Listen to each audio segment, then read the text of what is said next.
Hello, and I'm delighted to welcome you to this very first module in the series in which we're going to be looking at contracting and negotiating skills for conference and meetings organisers.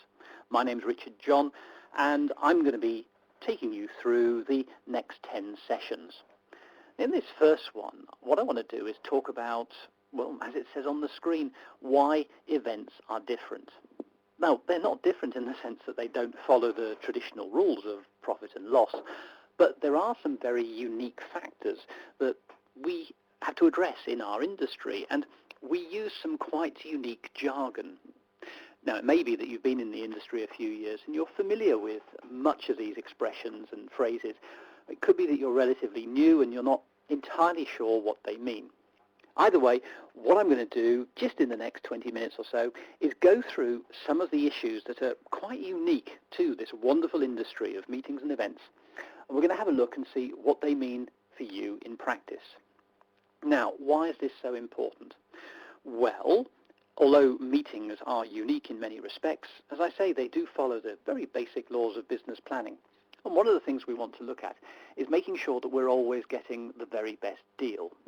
Obviously, if you're running commercial events or even not-for-profit meetings, one of the things you want to do is minimize your expenditure, still putting on a good event, of course, and making sure that by doing so, you can maximize the return.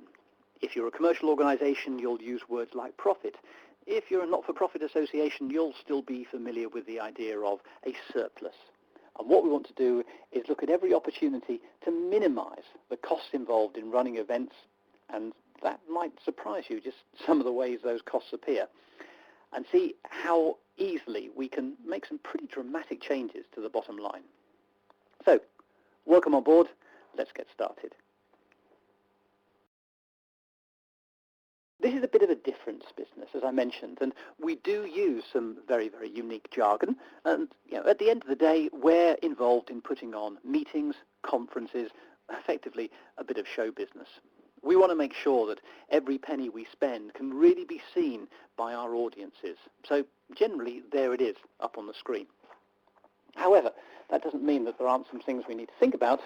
And what I want to do is just touch on some of the jargon that you may have heard about and make sure that you're completely comfortable with it.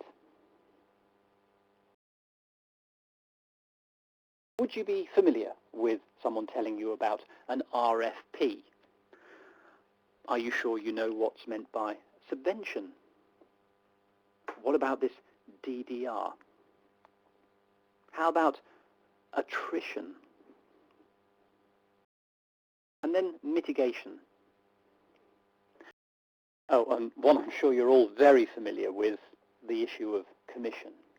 So what we're going to do is look at some of these in just a little bit more detail and see what impact they might have on your event and what it means for you in terms of negotiating and contracting the very best deals.